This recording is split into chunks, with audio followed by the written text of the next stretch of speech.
Welcome to Setting the Stage. I'm Brooke Savage. MegaCon is coming to Orlando February 1st through the 4th. There will be several actors there from the Star Wars franchise, and that includes Ashley Eckstein. You might recognize her voice as Ahsoka from the animated series of Star Wars. Ashley, thank you so much for joining us today. Oh, thank you so much for having me, Brooke. I'm thrilled to be here. So the first question I always ask is, how did you get into acting? Well, I actually grew up in Orlando, Florida. So my dad was a Disney cast member, and I moved here when I was a baby. And you could definitely say that I was raised Disney, and that's where I fell in love with acting. I actually got to go to a live taping of the Mickey Mouse Club, and from that moment on, I fell in love with it. And so I started taking acting classes at the local theaters, and you could definitely say by middle school, I was bit by the acting bug. And I knew that that's what I wanted to do. It was my dream to eventually be an actor on the Disney Channel myself. And so I went to Dr. Phillips High School. I went to the magnet program for acting, and then eventually moved to LA to pursue acting and try to make my dream come true. And it looks like you started off in TV on shows like That's So Raven, Drake and Josh, I saw you were also on. How did you go from, and you're also in some movies, so how did you go from being on TV and some movies to voice acting? Well, when I moved to LA in 2001, I had quite a bit of experience because of growing up here in Orlando. I did a lot of commercials for Disney. I did a TV show for SeaWorld. I did some videos for Universal. And all of those were on camera. So when I moved to LA, like I said, I wanted to be on the Disney Channel, and I was fortunate to be able to play the character Muffy on That's So Raven for 4 years. But I really wanted to get into voice acting. I grew up, being a Disney kid. I fell in love with the Disney princesses. And specifically, I remember Jodie Benson, who originated the role of Ariel and is the voice of Ariel in The Little Mermaid. That was when I first understood that there was an actress, that there was a voice behind this character. And ever since then, I wanted to be a voice actress myself. So I had an agent, and I begged my agent to send me out on voiceover auditions. It did not come easy at first. I actually auditioned for about 4 years, about 400 auditions that I did not get. So it was a lot of rejection, but eventually I was cast as Ahsoka Tano in Star Wars. So I'm really glad I didn't give up. Yeah, you hear a lot about that for actors, how they struggle for years before landing that major role. And the main message I see is that about never giving up. Yes. So what did it mean to you to land a role in a major franchise? Oh my gosh, it was a dream come true. Because growing up, I was a Star Wars fan.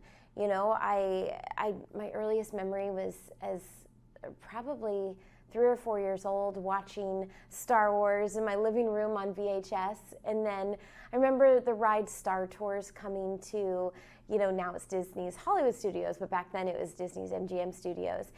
And getting to ride Star Tours and buying all the Star Wars merchandise. I remember I had a little plush Ewok that I loved. So I was always kind of like a sci-fi fantasy kid. And specifically love Star Wars. So when I was cast as Ahsoka Tano, it was truly a dream come true. I felt like I had won the lottery. But it was a new show, and Ahsoka was a new character. Nobody had ever heard of her before. So we didn't know if it would be a success. We didn't know that it would kind of turn into, this thing where here I am, Star Wars: The Clone Wars launched in 2008. And so here I am, kind of 15, 16 years later, still talking about and celebrating Ahsoka. Yeah, and throughout the animated series, we see how Ahsoka has grown up. What are other parts of her life you would like to see portrayed? Oh my goodness. Well, Ahsoka now, through live action, has her own series on Disney+. So that's kind of an older version of Ahsoka, but there's still so many different parts of her journey that are yet to be explored. So I voiced and originated the character of Ahsoka starting in Star Wars The Clone Wars, and then eventually we see her in Star Wars Rebels. But who knows, there's a whole period of time between Star Wars The Clone Wars and Star Wars Rebels, about 15 years, that we haven't really explored. So there's a lot of stories left to tell, and hopefully we'll continue to get the chance to tell them. And what does it mean to you to play a character young girls and women can look up to? Oh my goodness. I quickly realized when I was cast as Ahsoka that she was going to be a game changer, and very much a trailblazer. So when I was cast as Ahsoka back in, it was actually 2006, because we worked on the show for 2 years before it ever came out. That was back when they deemed, Star Wars to be for men and boys. It wasn't considered a franchise for women and girls. And I knew that wasn't true because I liked Star Wars, and I knew that I wasn't alone. I would go to Comic-Cons and, shows like MegaCon, and I would see women and girls everywhere. So I quickly realized that Ahsoka could pave the way to make it a more kind of accepting environment for women and girls in this space. For example, Ahsoka was the first female Jedi that was a lead character in the Star Wars universe. Sure, there had been female Jedi before, but they were briefly in and out. Ahsoka was the first character that we saw on a weekly basis, where she had a lightsaber in her hands, and especially little girls could see themselves as Ahsoka. So it was really groundbreaking at the time, and now it almost seems normal. You have characters like Rey that leads her own Star Wars franchise, but back when Ahsoka came out, it was shocking to have Anakin Skywalker's Padawan be a girl. So a lot has changed, but part of that is because Ahsoka's paved the way. Yeah, she definitely was a game changer. I did notice that she was one of the only female Jedi. Yes. What traits of Ahsoka do you think are most important to emphasize when portraying her, and how do you feel like you relate to her? Ahsoka, she's so fierce. I mean, she has 2 lightsabers. She's tiny but mighty. Her fighting with her lightsaber is just incredible. But her true power is her kindness. And, that's a lesson that I really didn't learn until I became an adult. My parents raised me and my siblings to be kind. The number one rule in our house was to treat others as you would want to be treated. But growing up, people always said, like, "Oh, you're too kind. You need to be tough. Stop being so nice. Like, you need to be, strong and tough." And so I never associated being powerful with being kind. I always kind of viewed kindness as a bit of a weakness. It didn't stop me from being kind, but I never viewed kindness as powerful. Until Ahsoka. Until I realized that Ahsoka's true power is her kindness. And that's when it was like I had an aha moment. And I'm like, you know what? I want to be like Ahsoka. I want to be a real life version of Ahsoka and spread this message that kindness is powerful. I definitely relate to that. As a producer, I mean, as a person, I it's really important to me to be kind. Yes.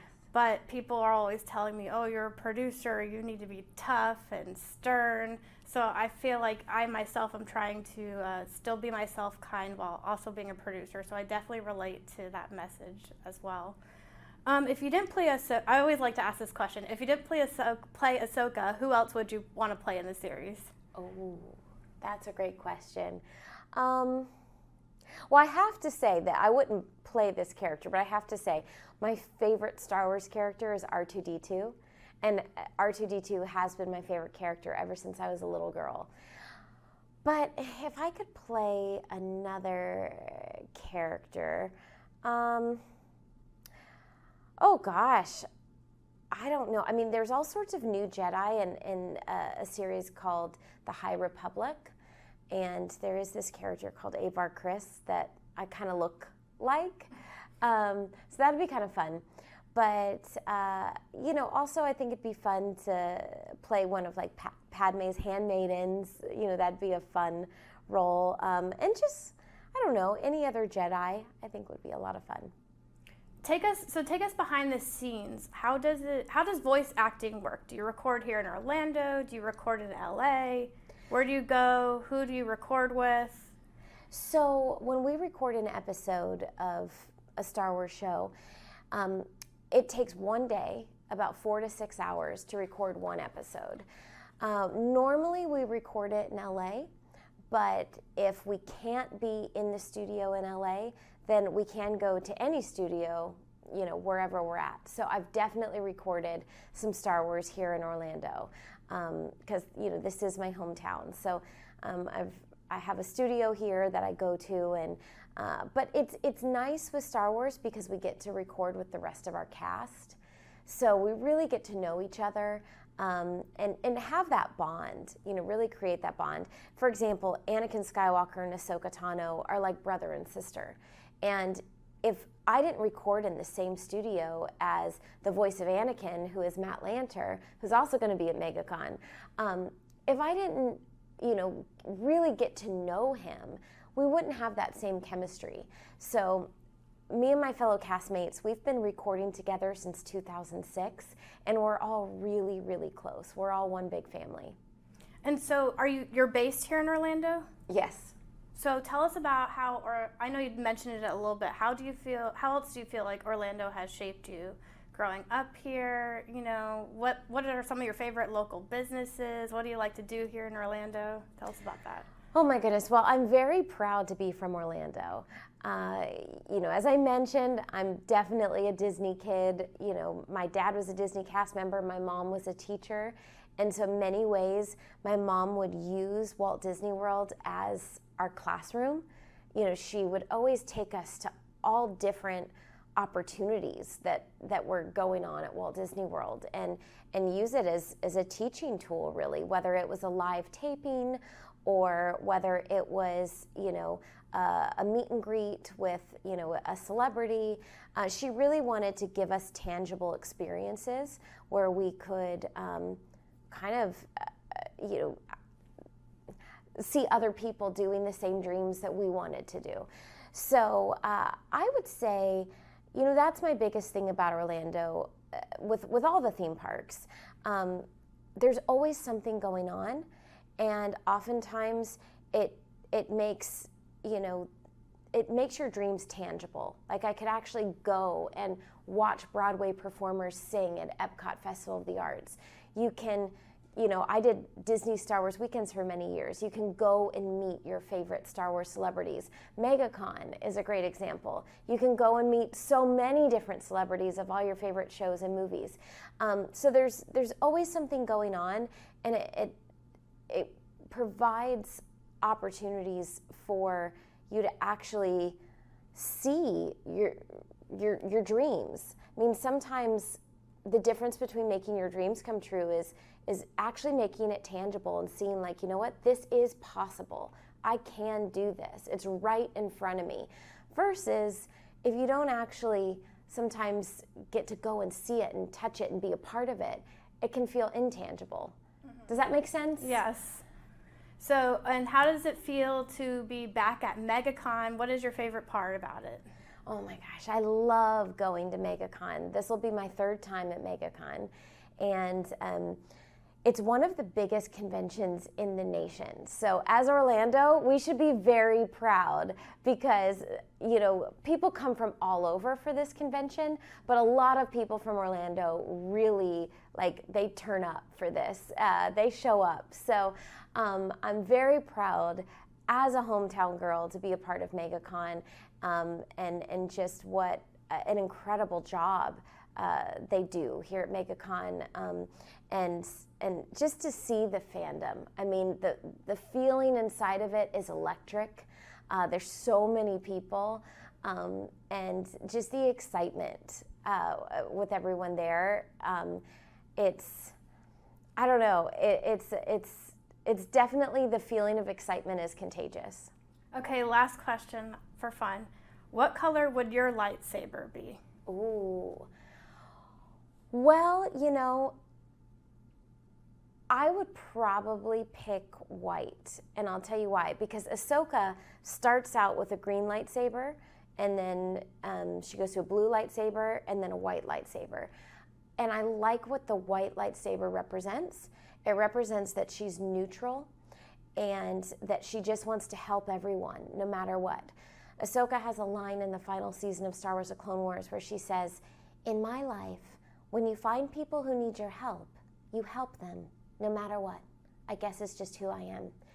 And that's truly who I want to be. I want to be someone who is always there to help others and always there to extend kindness and a helping hand. I love that. Do you have anything else you want to mention for Star Wars fans or Ahsoka fans? Ooh, well, I designed a new merchandise collection for Disney. So it's actually going to be available at Walt Disney World and select items on Shop Disney, and it's launching this weekend. So several Ahsoka-inspired designs. So if you're a fan of Ahsoka, definitely go check it out. It'll be at all of the parks and Disney Springs. And people can catch you at Disney World this weekend too? Yes, I'll be at Disney World this weekend, this Saturday, for a meet and greet, and then a big lightsaber meetup at night at Galaxy's Edge. It's a lot of fun. That does sound like a lot of fun. Well, thank you so much for joining us today. Thank you so much, Brooke.